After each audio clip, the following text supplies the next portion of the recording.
we can hear one another. So I'll start off first by introducing myself as your moderator. My name is Dr. Arnice Jackson, and I'm a board certified family nurse practitioner currently residing in New York City. I specialize in women's health, primary care, and now virtual health. In addition to clinical practice, I also serve as the CEO of a nonprofit organization called The Color of Health, where we focus on reducing health disparities through education. You can also find me teaching mindfulness and meditation to communities of color to help with the impact of chronic stress. So finally, I am also a graduate of the University of Rochester School of Nursing Accelerated Nursing Program in 2011, and I currently serve as a member. So if we can just once again have everyone mute themselves. Thank you. So as I was saying, I am a member of the School of Nursing's National Council, which was established in 2020. The National Nursing Council serves as a leadership volunteer advisory group to the dean and a bridge between the school and the greater community. It consists of national thought leaders who bring particular knowledge and experience to help shape plans for the future of the school, and the council currently meets semi-annually. So now I will introduce, such an honor and a privilege to be able to introduce Dean Rideout. Dean Kathy Rideout has served as a School of Nursing community for more than 30 years as a nurse practitioner and educator, as well as a leader both at the School of Nursing and the Medical Center. As you all know by now, it is so bittersweet that today's virtual gathering will be the last conversation with the Dean event. Dr. Rideout's 11-year tenure as Dean will end on June 30th, and we are all very sad. So her thoughtful leadership, genuine caring personality, strong communication skills, adaptability, and resourcefulness matched with her nursing expertise have been invaluable during this unforgettable public health crisis. Throughout Dr. Rideout's tenure, she has significantly advanced diversity and wellness initiatives, overseen unprecedented student enrollment, and fostered research funding growth, all while continuing to serve as a pediatric nurse practitioner at Golisano's Children's Hospital. She has overseen the changing modality of nursing education at Rochester, infusing technology into the instruction and swiftly moving towards small group, case-based, experiential learning techniques, preparing those who will become nursing leaders for long careers in a rapidly changing profession. And she has steered the school through a robust period of growth, leading on critical initiatives such as the expansion of Helenwood Hall. The new addition is set to open this spring, and it will provide technologically enhanced learning and simulation area for students. Kathy, thank you. I want to personally thank you for serving as a mentor, a friend, and I can honestly say that I would not be the nurse I am today if I hadn't met you. So now, another reason we are all here today, I would love to introduce Dr. Loretta Lee Ford. She will be joining Kathy today as her very special guest. After serving in the Air Force for 3 years during World War II, Dr. Ford attended the University of Colorado on the GI Bill for her nursing education, where she also went on to become a full professor. In 1965, she teamed with pediatrician Henry K. Silver to create the first pediatric nurse practitioner training program at the University of Colorado Medical Center. Dr. Ford was the founding dean of the University of Rochester School of Nursing and served in this role from 1972 until her retirement in 1985. During her tenure, the educational mission of the School of Nursing expanded beyond the bachelor's and master's degree programs to offer doctoral and postdoctoral trainings as well. Under her direction, the unification model of nursing, combining education, practice, and research, was implemented at Rochester and placed the school in a position of academic leadership nationally and internationally. Dr. Ford's work has resulted in the first ever educational program for advanced nursing and the creation of a new role in medicine, the nurse practitioner. This is a role now integral to medical teams everywhere, and she succeeded in establishing the nurse practitioner as an integral part of medical teams. Working in conjunction with doctors and other healthcare providers, nurse practitioners offer medical assessments, diagnostic testing, medication, and support their patients. Some of her many awards and honors include the Living Legend Award from the American Academy of Nursing, and she has become an inductee at the National Women's Hall of Fame. I know I speak for many of you when I say that we are just thrilled and completely over the moon to hear from both of you today. And now I will turn the program over to Dr. Rideout and Dr. Ford for their discussion. Thank you, Arnice, so much. I was so happy that you had agreed to moderate our conversation today. And I was sharing with Lee before everyone got on, is that we've been holding these virtual sessions ever since COVID had hit, which has been really nice for me to be able to connect with people across the country. But I will admit, I don't think we ever had more than 50 or 60 people attend. And when we announced that Lee Ford was going to join me, we then had an explosion of people that were going to join both of us. And so I really do want to thank Lee and look forward to our conversation. I will just start by just sharing with you, and I think we've shared this in a variety of different ways, but the school is in a really terrific place right now with our enrollment being greater than it's ever been. We have 800 students that are actually taking classes, but we have an additional about 150 that are either non-matriculated or are on a leave of absence. We have more students on a leave of absence right now than we've ever had, about 10%. And I think it's clearly reflects the concern and the need that some of our students have with trying to work, trying to manage a family, the different responsibilities they have, particularly because of COVID. So we are engaging with all of them to hope be able to get them back soon, but we completely recognize that they're trying to balance a lot right now. Primarily the leave of absence are in our RN to BS program because they're trying to balance work and life responsibilities. Our NIH ranking reached 70, oh my goodness, 23. So we're back in the top 25 for our NIH ranking. We're really thrilled about that. I was giving a teaser to our niece and Dean Ford before we came on that we'll have some great news to share next week about our US News and World rankings, which I'm not allowed to talk about publicly yet, but I will just tease you that, that we've reached an all-time high for both our DNP and MS programs, but I can't tell you the number. You'll have to wait until we're able to announce that next Friday, but I'm really excited about that. Our Center for Employee Wellness is doing terrific, and we are now expanding outside of businesses to delivering individualized services to patients, particularly those that are disenfranchised. And finally, we have our new building.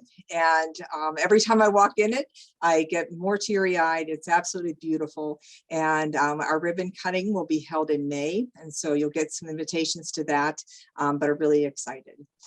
So, as we think about where we are today at the School of Nursing, we have to fully appreciate, which I know all of you do, that we wouldn't be where we are today if it wasn't for the leadership of our first dean, Lee Ford.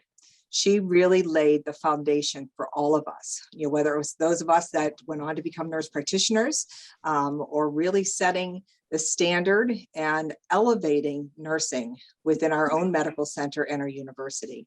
And so I'm going to ask the first question to Lee about what was that like to be the inaugural dean of the School of Nursing? Well, I almost didn't survive.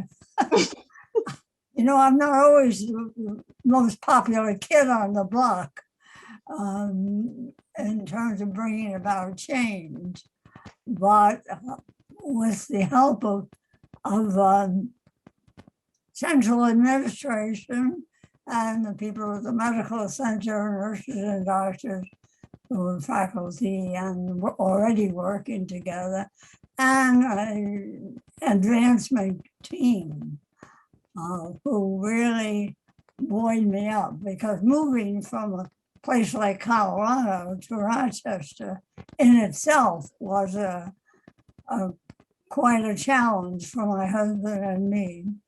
And certainly were warned that the people in Rochester were a little different and outstanding. And I should not expect them to be like a bunch of welcoming Westerners that I was used to. Well, that didn't work out at all, because we found our neighbors were open and wonderful to us, as well as the faculty and the rest of the medical center. So we just had both the social and professional support to keep us here. But it wasn't the weather, I can tell you that. But it was a new environment, it was a new group of people, but we shared the same values and the same goals.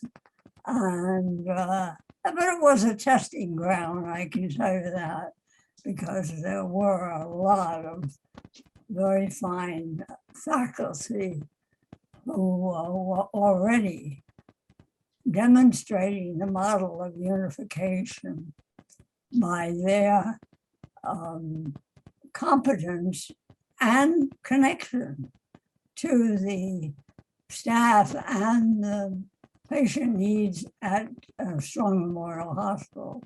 So a lot of the clinical specialists were really faculty who were teaching, but were also very much involved in the practice and education and doing some research along with it. So it was a kernel of really, well, it wasn't as organized perhaps as the school provided, but it was the nucleus of many specialties, like Rose Pignol in cardiovascular, Joe, I always bought Ukraina in cancer nursing, Marge Fadler in rehab. And so we had a fair number of faculty who were already very skilled clinicians who were also teaching. So I didn't really start from nothing. It was everybody was just new to me.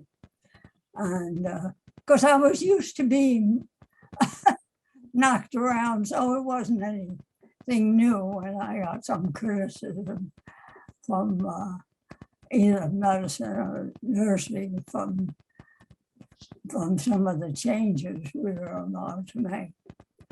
But the staff had done a very good job too in the hospital.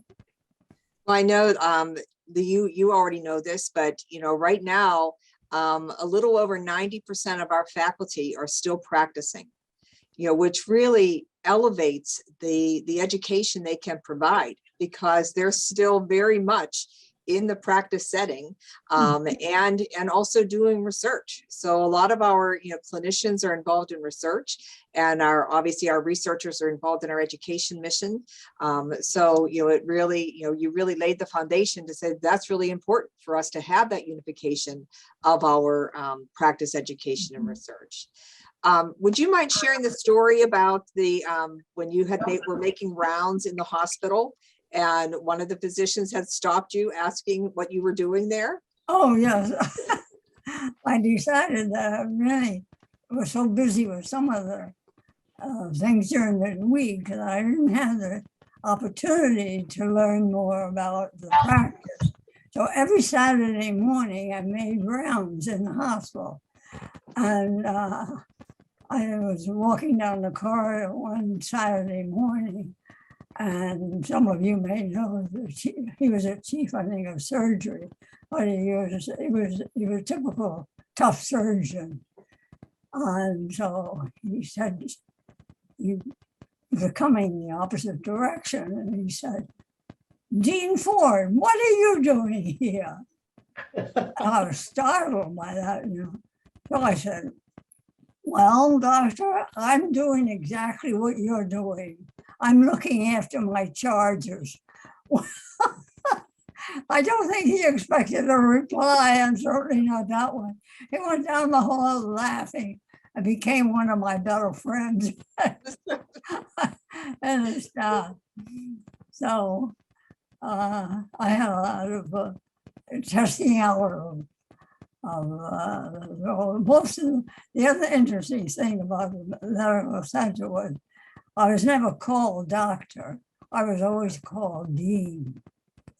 But that wasn't unusual because the medical school physician who was the dean was called the dean. It's called dean. So I didn't take it personally, but I thought it was interesting that until I began to see that how other physicians were called dean or they were called by their administrative title. But no, We just lost your video, Lee. pardon? We just lost your video. Oh, and you tell me which button to push. I'd be glad to. So there should be something that Start says video. start video. Okay, I'll start it. How's that? Does it Hold come on. back? There you go. You're back. You're back now. right. Woo. Well, that was a clue. Well, Yeah. and One the other- great thing is I can read. Right, there we go. Well, you know, and you know, for me as a dean during COVID and feeling very isolated at times, you might not know is that Lee was always a phone call away from me, which she has been really throughout my entire time as dean. So we had several Friday morning conversations, and you know, Lee would always keep me on my toes about things. And so you know, I just want to personally, publicly thank you for being so available to me as well. And I remember when I was first being installed as dean, and I had asked each of the previous deans, you know, for advice. And Lee, I don't know if you remember what you shared with me, and you said to me that no matter what, never forget your purpose is in serving patients. And whatever you do within your school, you need to make sure that you always have that as your bullseye, that we are here to serve others. And I've never forgotten that. And that was great advice to give me. Well, I'm sorry to see you leave because I think you've done a tremendous job of, well, that's not only the standing of the school, but, you know, when I visited a fall ago, I was struck by the ambience of the place, from the staff to all the faculty and people were and the students. They just had a tremendous feeling of belonging and being part of something that was of the value of learning, but also of caring about them as well as those who they're caring for. And I don't know why I was struck so much by that, because when I think back, I can think of a lot of people who created that at the medical center. Yep. And so I think that's an unknown, in a way, quality of both experience and life, and people cared about each other as well as the patients. And they created this kind of ambience for everybody. Well, and I think even during COVID, we've been trying to maintain that connectedness, because that's what's really important for us, is to really stay connected to one another. Mhm. So I don't know, Arnice, do we want to refer to some of the questions that were presented earlier? Yes. So we have a couple of pre-submitted questions, and you can also feel free to place your comments or your questions in the chat box, and we'll get to them after. So this first question is directed to both Dean Rideout and Dr. Ford. Have there been any significant changes within the nursing profession that can be connected to more and more men joining the profession? I don't know, Lee, do you want to start with that one or you want me to start with it? Well, you start with it because you're really more recently, perhaps. Okay. So I think what I would say is that it's not just the entering of men into the profession. It's more so diversifying our workforce across many different dimensions.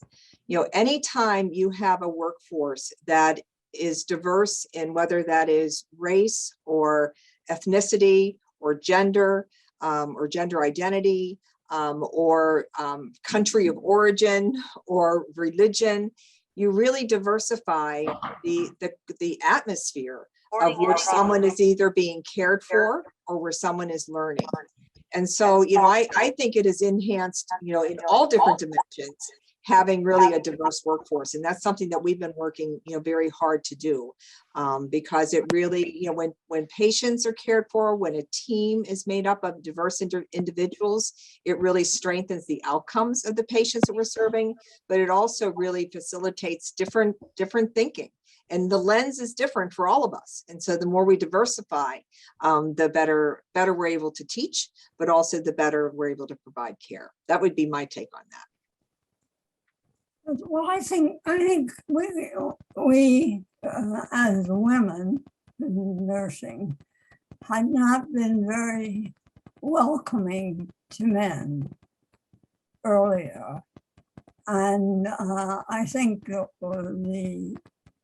one of the good outcomes of war was the medic programs, and the men found out the value and joys of nursing, really nursing, as well as some of the things they did medically.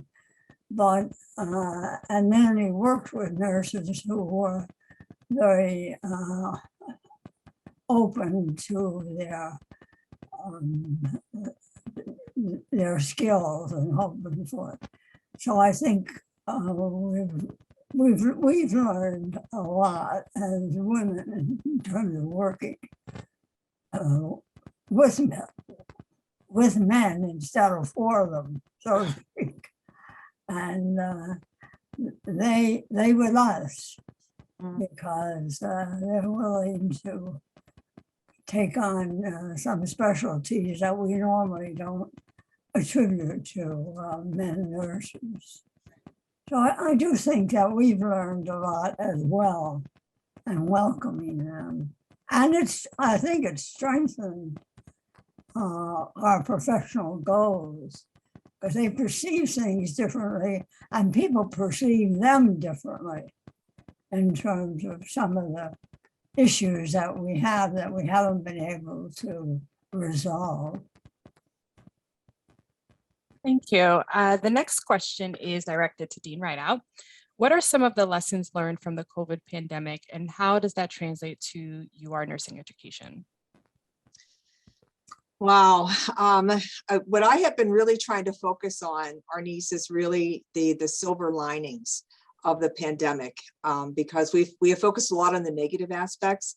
And I think what we have learned is that flexibility is key, and that sort of going with the flow. And Karen Katie, who is the chief nurse executive for UR Medicine, you know, she said, you know, she's done using the word pivot because every other day we were pivoting and doing something different. And we have laughed about that. But I think what we've learned is that we are very flexible, and we knew that before, I think. But when we've had to, you know, change our entire way of delivering education, in addition to the entire way of delivering care, and for quite some time delivering care without patients, visitors there, without their families being there. And I think it really showed us how important it was to continue to work as a team. We were picking up responsibilities of other team members because the teams might have been limited. And I think we just learned that connectedness, whether it is virtual, through telehealth. And I know our niece has been doing a lot of telehealth care now, which is something that she had never done before, that there are ways to continue to provide good care, ways to continue to provide a quality education, and that we need to just understand that flexibility is key. And that sometimes we don't get it all right. Well, we never get it all right, but that we have to be able to continue to revise what we're doing. Listening is really critical. It's been hard for us not having people in the building for a long period of time, that you have all those hallway conversations that really continue to enhance that connectedness. And so we've had to really adapt to a wide variety of ways to connect with one another. And staying connected and staying engaged, I think, was critical to all of our survivals. Well, Thank you, Dean. I think you're right, Kelly, but I also think that we have made ourselves visible and valuable and valued to the community. I think also public health has come up in terms of recognition how poorly we've treated our public health institutions and the individuals who are now really the heroes of the community in terms of providing not only care, but organization and relationship, so that the community aspects of health and the importance of health for all in terms of the connectedness that you're talking about internally extends to the community. And those of us in public health have known for years about the problems of social determinants of health, diversity, equality. So these are not new concepts to us, but they are becoming, I think, more publicly recognized as a value to the nation. And in that regard, that's the larger picture of the importance of really what we are learning now from the pandemic. Now we'll see if it plays out, but I think one of the opportunities that has come up in terms of the legalization of nursing practice, and particularly of nurse practitioners, because we're not only being recognized, but it's got to show up in policy and politics, because everything has been politicized. You think about it, all our institutions have been politicized. So we have to go the political route to make some changes, at least for the time being. I hope it isn't going to be forever, but this is the reality of it. And I know around the world, actually, I think when I look at the ICN issues in terms of nursing, I think they're also facing the same thing. Well, I think that we definitely, the focus on the healthcare workforce, particularly for nursing, has really exploded politically. And New York State now has some pending legislation about really supporting the nursing workforce, providing possibly some loan forgiveness for nurses, and really elevating what the role of nurses is being recognized as. And so I do think there's going to be some political adjustments happening in acts because of this. And so there's some nice legislation pending in New York State. I don't know if anyone wants to comment on other states about really supporting the nursing workforce and the recognition that it is the key workforce that really got the attention through the pandemic. I also think that the politicization is related to the reimbursement of nursing. And if we go after federal funding, rather than take on legislation state by state and procedure by procedure, go after the money. And in terms of reimbursement from the federal funding to the states, you're going to see some changes, because no matter what happens, it's power, control, and money out there. And we have to deal with that. That's my mantra. That's your power, control, and money. Right? Those are the three magic words. Yeah, love may make the world go round, but the outside world is functioning on power, control, and money. So Jane Tuttle just put into the chat about that the New York governor is very supportive of nurse practitioners. Jane, I don't know if you want to comment further about that. Yes. Hi, Lee. It's lovely to see you. Hi. Thank you for joining this large group. So the Modernization Act, which enables NPs to have truly independent practice, sunsets in June, and Kathy Hochul, our new governor, has been really supportive. In fact, even putting some language in the budget bill, which isn't perfect because it doesn't include other than primary care NPs. But there's a whole lot going on, and we've been so impressed at how supportive and how much she gets the nurse practitioner role and nursing in general. So I think we're in a good place with our new governor. Yeah. Well, I also think that emphasis should be on health and wellness. Yes. And yes. in that terms, I'm trying for 50 years to change the language of primary care to primary health care. That makes a difference, because our emphasis on health and wellness is going to be the separate thing, which, and in the long run, I think will occur. And that's a change in culture. Yeah, it's really how we distinguish ourselves from the medical model. We are all about advanced practice nursing and health promotion and public health, and the medical model is fine, let the physicians do that, but this gives us our voice. I think you're right. So well said. I think that we were all very appreciative that the Future of Nursing 2020-2030 report was really steeped in wellness, really making the recommendation that we need to focus not just on the social determinants of health, but really supporting the health and wellness of ourselves, and paying close attention to the mental health and taking care of ourselves and taking care of each other within the nursing workforce. There are so many lessons to be learned in the pandemic about those things.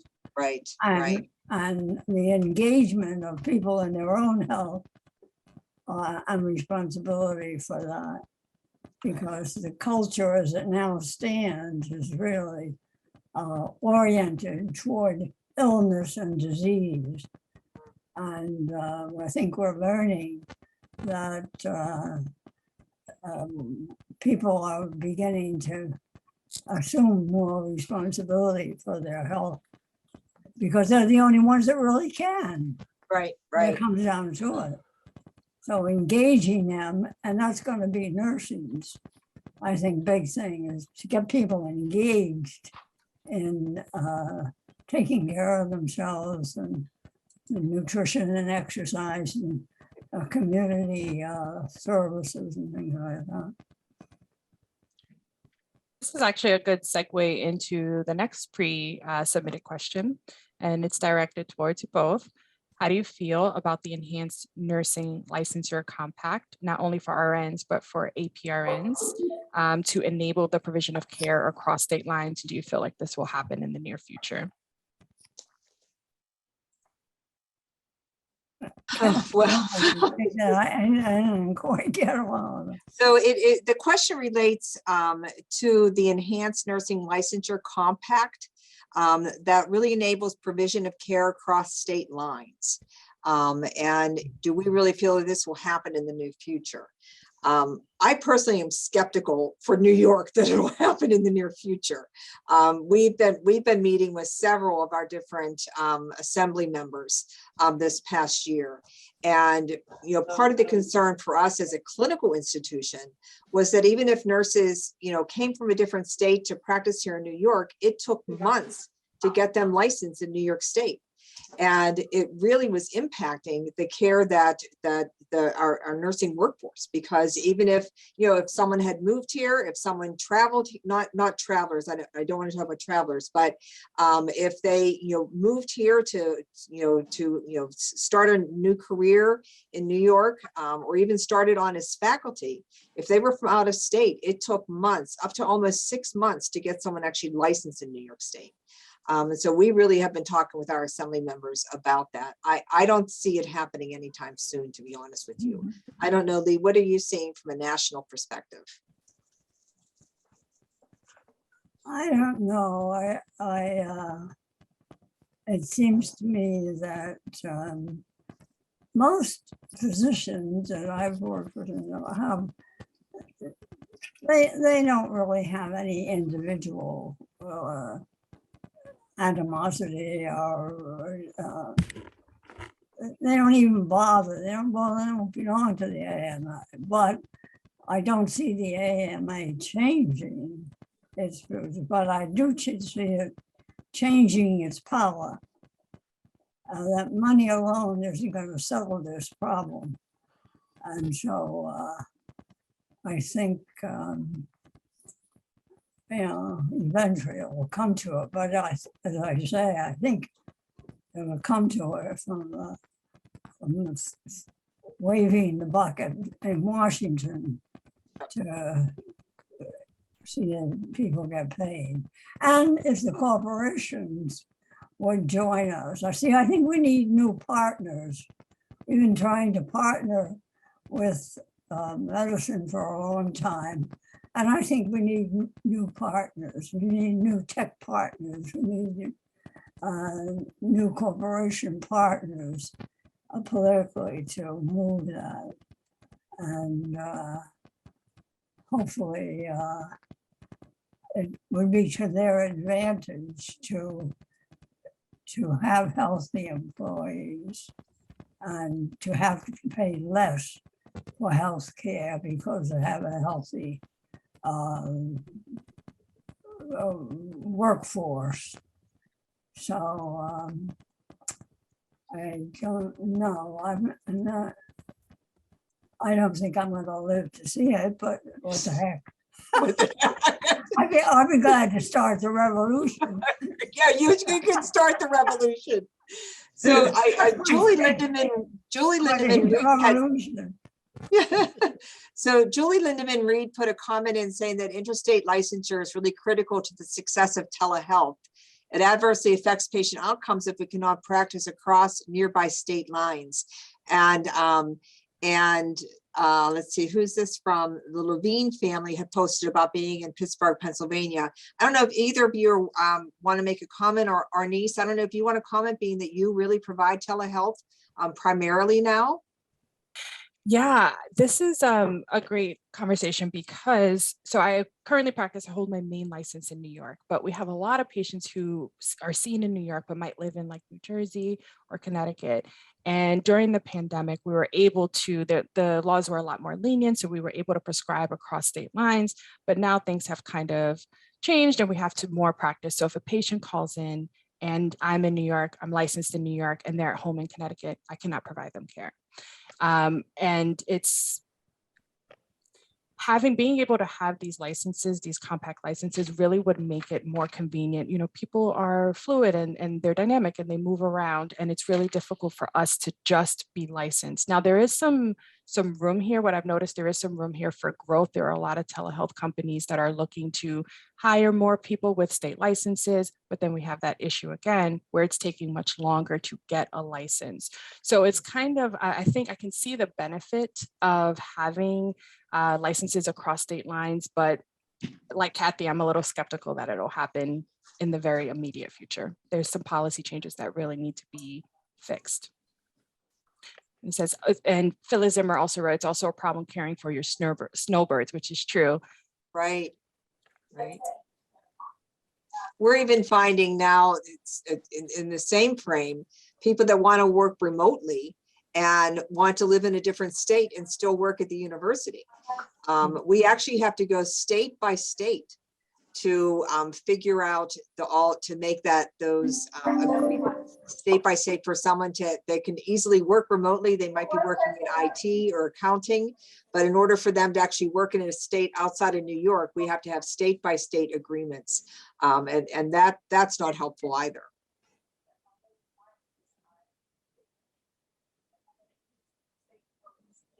Yeah, the Levine family also commented I am an MP in Pittsburgh, Pennsylvania. We are nearby West Virginia and Ohio, and patients go to pharmacies in those states. A compact would allow me to prescribe across state lines. Yeah. I have seen that if there's an emergency situation, so it's a little nuanced, it's nuanced, it's vague. But if there are emergency situations and someone's calling in, you can give them general care, but it really does interfere with access to care. So another question, this one is targeted towards Dr. Ford. So what are your thoughts about the progress of the nurse practitioner movement from its beginning until now, and where should we go from here? Okay. So Lee, so the question is what do you see, what have you seen differences in the nurse practitioner role from the beginning to where we are now? And where do you see we need to go? Well, how many hours do we have? That's right. We only have 10 minutes left. Well, it differs so much. There are many, many specialties now that are sometimes homegrown and sometimes recognized by organizations. So that specialization was bound to occur, especially with the physician specialization. And I have no trouble with that as long as they have the basic nurse practitioner preparation and then specialty on top of that. And hopefully they'll use that for the research that's needed if they're going to maintain the specialty in that area. So I don't have, I think some schools are preparing specialists. And I think if they're going to go for certification, they got to have some standardization of education, the course. So that depends on how much or how big the specialty gets. As far as the rest of the efforts are, I see the future changing in terms of where healthcare is going to be delivered. What we're seeing is some smaller hospitals in some extended rural places are closing. They can't maintain financially the small hospitals, and they're using big medical centers and outreach programs or clinics in terms of referral. But also along with that, there's being a change in the culture in terms of teaching people more and more responsibility for their own health. We've got Eric Topol talks about this in terms of the democratization of the patient and changing paradigm of the power of the patient to be responsible for his own health and also know about his body because he's unique to everybody else. And he's in charge, really. Well, we've never given him that charge, so to speak, publicly. We never said to him, you're in charge of your body and your health. Because essentially it's true. What goes in and out of your mouth is your responsibility, whether nutritional words. and on the other end as well. And so the responsibility that people have for their own health is related to the engagement and their knowledge base of what they know about themselves and can make the decision. Technology is going to help. It's helping already with risk database wristwatches, and telehealth and all kinds of things of that nature. So that I think technology is going to help change the culture from, I'm waiting for the pharmacies to quit saying, if this doesn't work, call your doctor. That's a joke. It's a joke. Call your doctor. And that's enough of that. But the important thing is that when you call the doctor, you need the medical decision making or medical help. You're the decision maker, it's your choice. So I think trying to engage and empower people is going to be a really big challenge for us, and for us to give up the power. Believe me, some professionals like that power, and they may have a difficult time changing by the terms of their practice. So I see technology, communications, almost everything you can think of changing because of what's available to people and to know how to use it and to be responsible for it.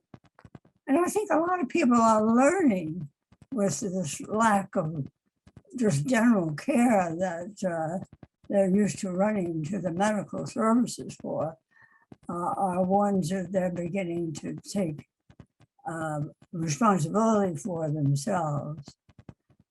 It's slow, of course, they're not used to that, but that culture is recording in progress. The health.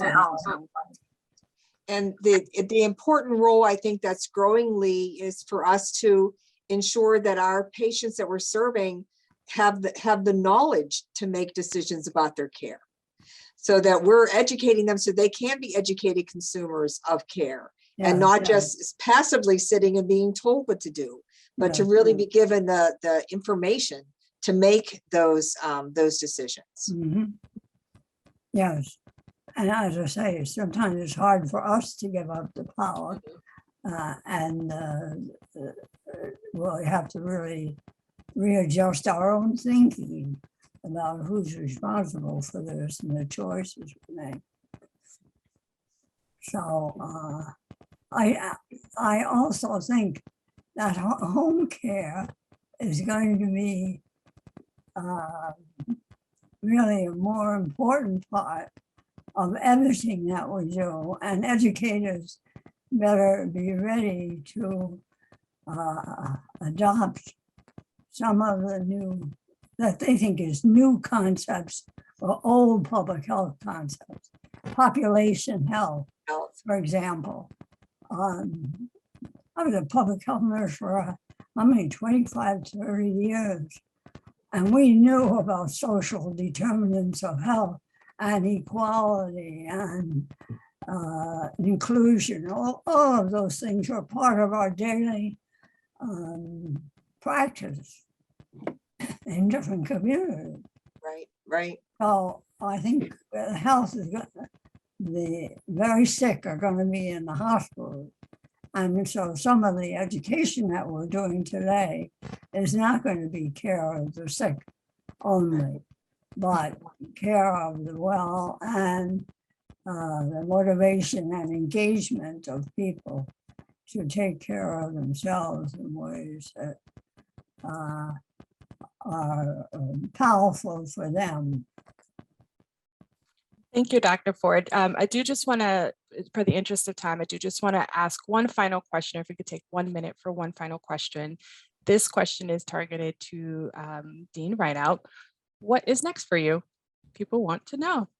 Well, so I'm going to stay on as faculty for a little while, And I'll be actually Dr. Taubman, who is the CEO of the medical center, asked me if I would consider doing something more corporate. And I said, I don't know what he means by that. So I wasn't going to commit to anything until I knew exactly what he was talking about. I'm going to be working in the, I'll be still doing things here in the School of Nursing, but there's a new program called Pipelines and Pathways. It's a program that the medical center lifted up about a year ago. And it's really to provide job opportunities and career and education paths for disenfranchised youth in the community. And so they've done an awful lot of work the past year lifting this program up.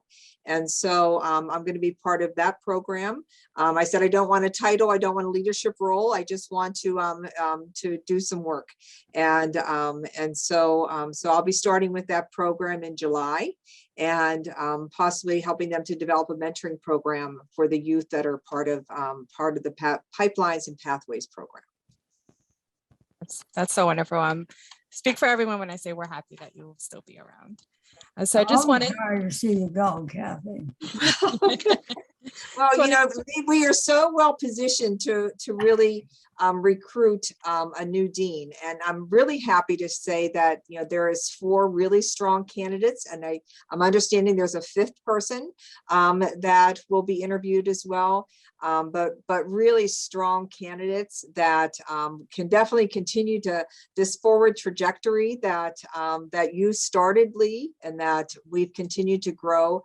And I think we will be in really good hands for sure.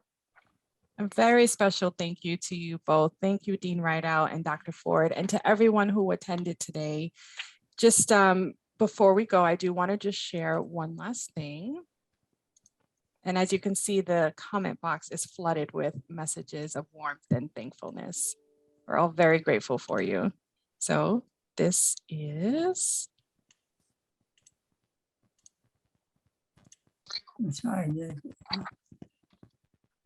So we just wanted to say thank you so much, Dean Rideout, for your special and engaging Zoom conversations, your inspired and steadfast leadership to the School of Nursing. We extend our gratitude to you, to Dr. Ford, for joining Kathy today in her final conversation. We received a couple of special messages. Karen Sutherland wanted to say a sincere thanks for the wonderful job Kathy has done as Dean. She is a very special person. Benjamin Hall wrote in, I cannot thank you enough for everything you have done for the School of Nursing and for all the students that passed through here under your watch. 2019 was a very special and magical year for me, and you were an integral part of it. I hope you enjoy your retirement. You deserve it. So these are just a couple of the sentiments, and there are thousands more just thanking Kathy for everything that she has done. Your legacy is unforgettable. So in closing, if you want to stay involved as alumni, there are 4 key ways. You can attend the virtual and in-person events. You can make a gift in support of scholarships, research funds to the Helenwood Hall expansion, etc.